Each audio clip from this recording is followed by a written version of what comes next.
Hello, this is News Pulse on UATV. I am Henry Keane. Thank you for joining and welcome to the show. Today in the episode, world sees a villain, India sees completely different Putin. The UK and Norway to build a joint fleet to track Russian submarines.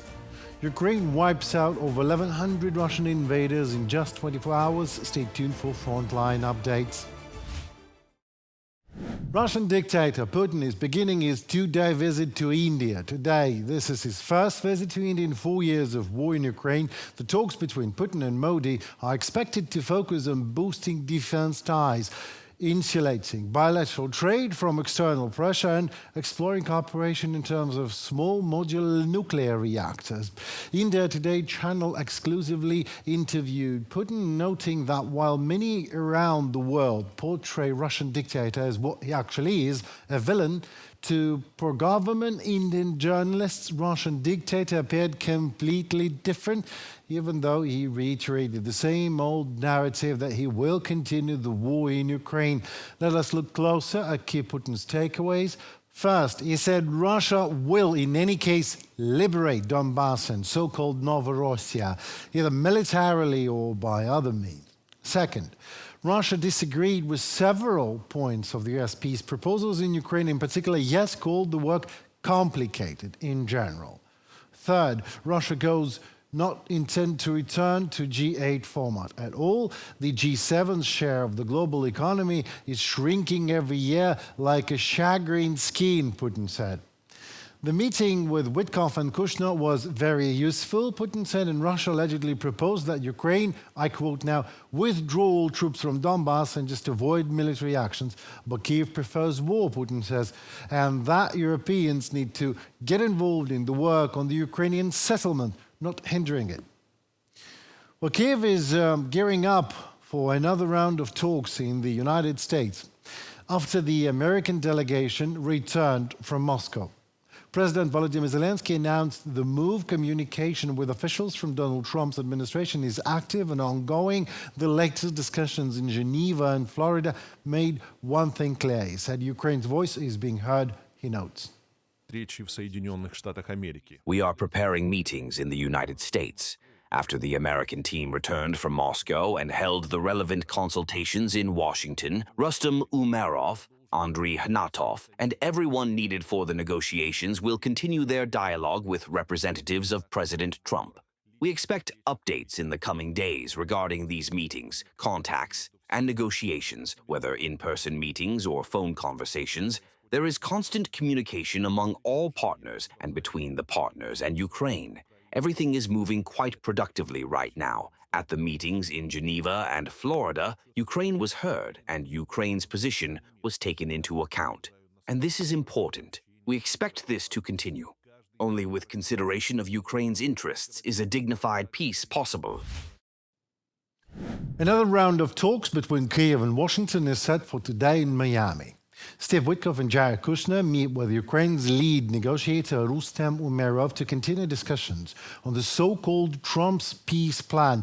Ukraine's ambassador to the United States, Olha Stefanishyna, shared the update while speaking to reporters in the US Senate. Progress so far has been limited, she says. Still, the negotiations are moving forward.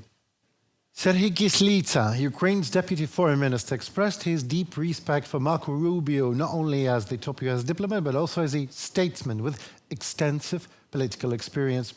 Kislitsa notes that he particularly values Rubio's stance that his responsibility for ending this war of aggression rests solely with one person in Russia, dictator Putin, and not with his advisors.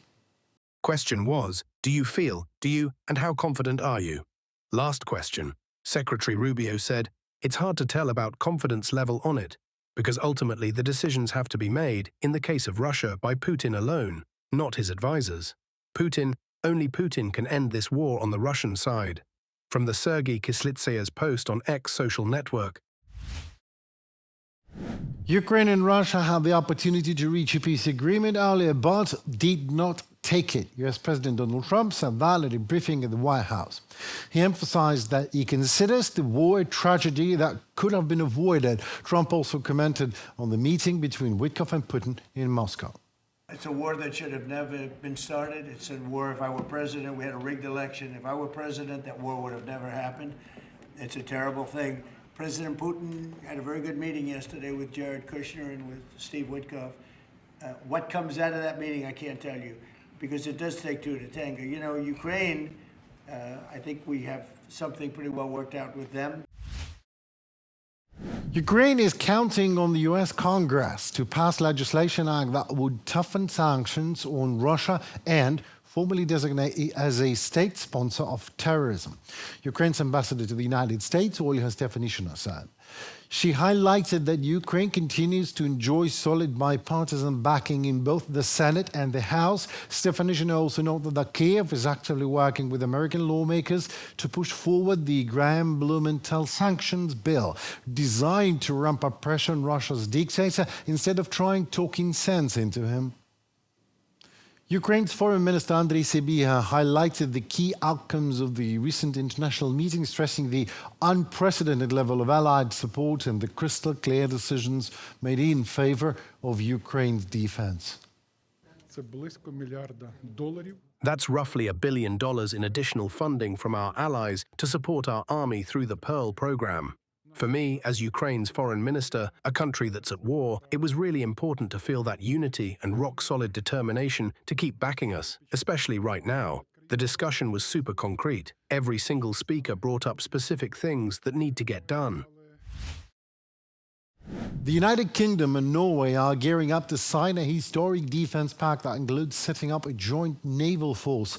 The main goal is to track Russian submarines in the North Atlantic and protect critical underwater infrastructure, according to The Independent.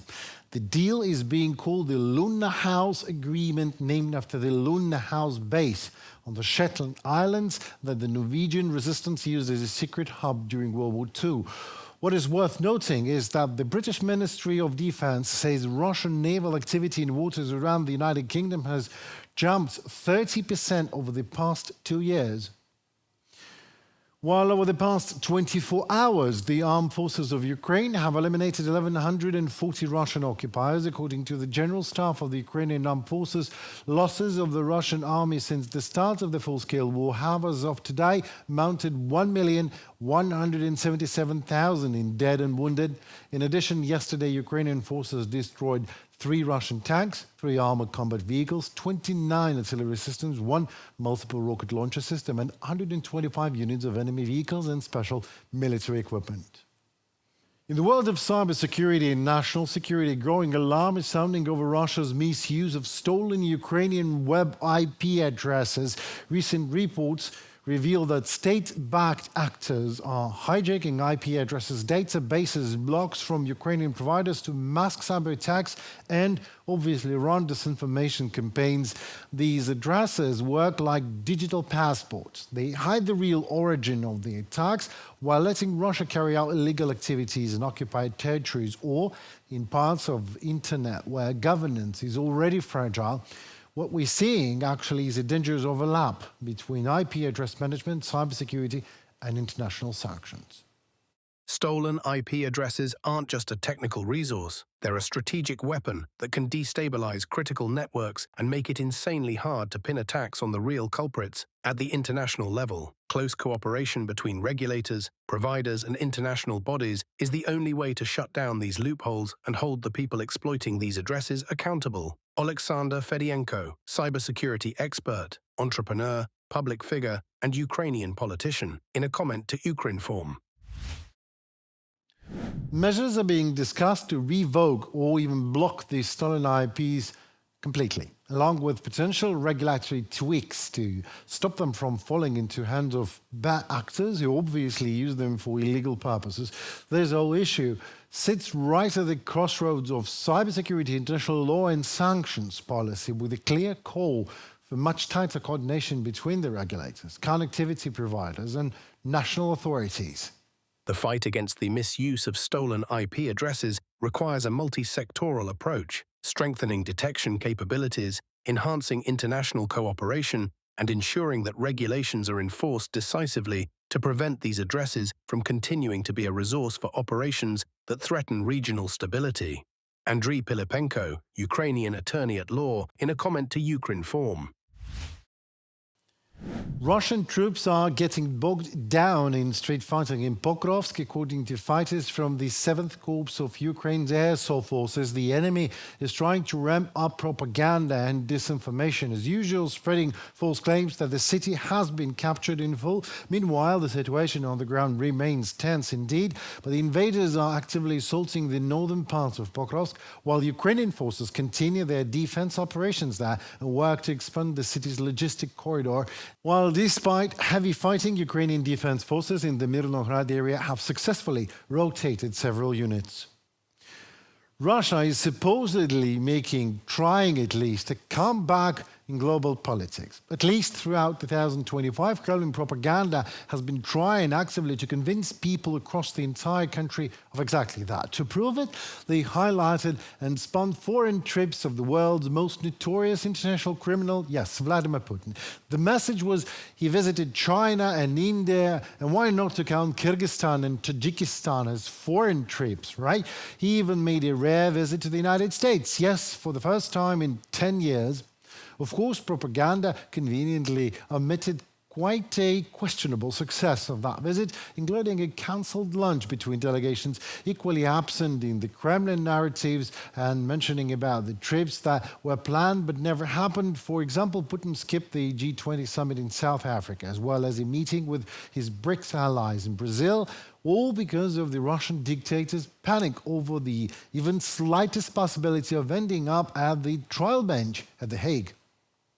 Putin has signed the 2026 budget in Russia, allocating record funds to the war against Ukraine while sharply cutting all social programs for Russian citizens.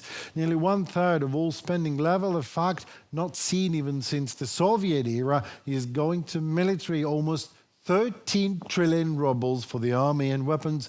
Another nearly 4 trillion rubles are earmarked for so-called national security, covering the Ministry of Internal Affairs, the National Guard, intelligence services, and the Federal Penitentiary Service.